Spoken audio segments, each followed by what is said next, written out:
میں نے وہ چرنا میں اپنی ویڈیو دیکھی تو مجھے پتہ چلا اوپر سے معاملہ کیا ہے، بہت خطرناک حد تک. کیونکہ ہم جب شیشے میں اپنے آپ کو دیکھتے ہیں تو سامنے سے تو نظر آتا ہوں، پٹے بھی نظر آتے ہیں، میں کہتا ہوں واہ بھائی واہ واہ مفتی صاحب واہ واہ واہ. کبھی اس طرح کر کے تو دیکھنے کا موقع ملا ہی نہیں، اور اس طرح اگر کریں گے بھی تو کون دیکھے گا بھائی، وہ تو ہم تو نیچے دیکھیں گے پھر. تو وہ جو چرنا کی ویڈیو انہوں نے جو اوپر سے بنائی، تو ٹیکنالوجی کی مدد سے ہمیں پتا چلا کہ اوپر کا معاملہ کیا ہے. اوپر وہ صورتحال نہیں ہے جو سائڈوں پہ ہے. لوگوں کے میسج بھی آئے، حضرت یہاں تک صورتحال خطرناک ہوگی، پورا تھائی لینڈ کا ایئرپورٹ بنا ہوا ہے بھائی. میں خود بھی نہیں مجھے پتا تھا بھائی، اوپر سے اتنے فارغ ہو گئے. لمبے بال جو ہے نا، لمبے بال، ان کی جڑیں کمزور ہو جاتی ہیں. اللہ نے عورت کو لمبے بالوں میں حسن دیا ہے، وہ جتنا مرضی بڑھا لے. مرد زیادہ لمبے بال رکھتا ہے نا تو اس کی کیئر کرنی پڑتی ہے. تو مجھے اندازہ ہوا کہ ایک دفعہ ٹرینڈ ہونا ضروری ہے. 2013 میں بھی اسی قسم کی صورتحال تھی. جب میں حج پہ گیا، ٹرینڈ کروائی تو بال نکل آئے اوپر، سب سیٹ ہو گیا. اب سوچ رہا ہوں کہ دہشت گردی کا جڑ سے ایک دفعہ خاتمہ، ایک دفعہ ٹرینڈ کرائیں گے تو انشاءاللہ بال کچھ تو ہوگا، انشاءاللہ کچھ رپورٹ اچھی آئے گی. خیر نہیں بھی اگے تو کیا کرنا ہے، اگ جائیں تو اچھا ہے، اللہ تیری بڑی رحمت ہوگی. کیا خیال ہے؟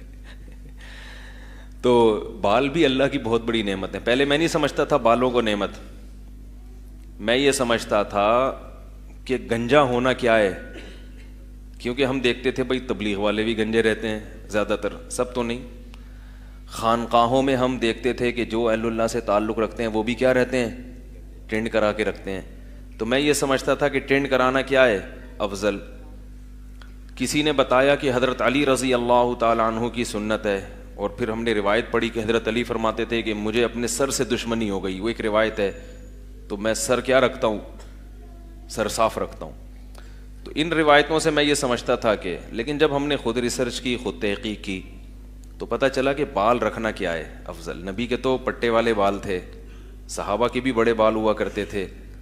دوسرا بالوں میں زینت ہے، اللہ نے بال دیے ہیں رکھنے کے لیے. حدیث میں آتا ہے، صحیح حدیث ہے.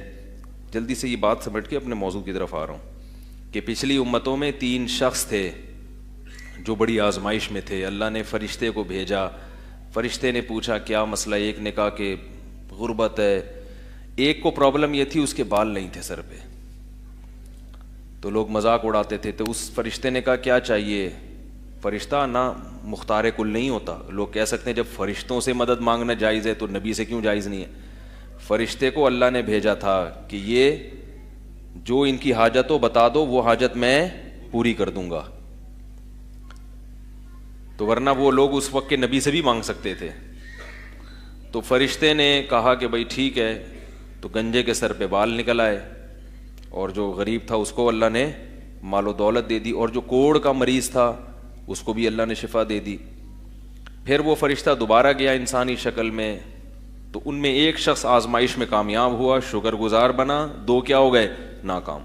تو یہ اللہ نے امتحان کے لیے بھیجا تھا. تو بہرحال وہ قصہ حدیث لمبی ہے، وہ اس کی تشریح میں چلا گیا تو موضوع چینج ہو جائے گا. تو اس حدیث سے یہ پتہ چلا کہ یہ گنجا ہونا کیا ہے، اللہ کی طرف سے بولو بھائی آزمائش ہے.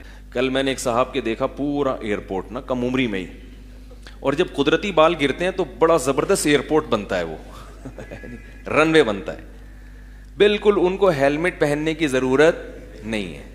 میں نے کہا آپ ویسے ہی ہیلمٹ ہیں، بے تکلفی تھی ان سے. تو میں نے ان سے کہا بال لگوا لیں یار کہیں جا کے. آج کل ٹیکنالوجی کی برکت سے بال بھی کیا لگتے ہیں، لگ جاتے ہیں.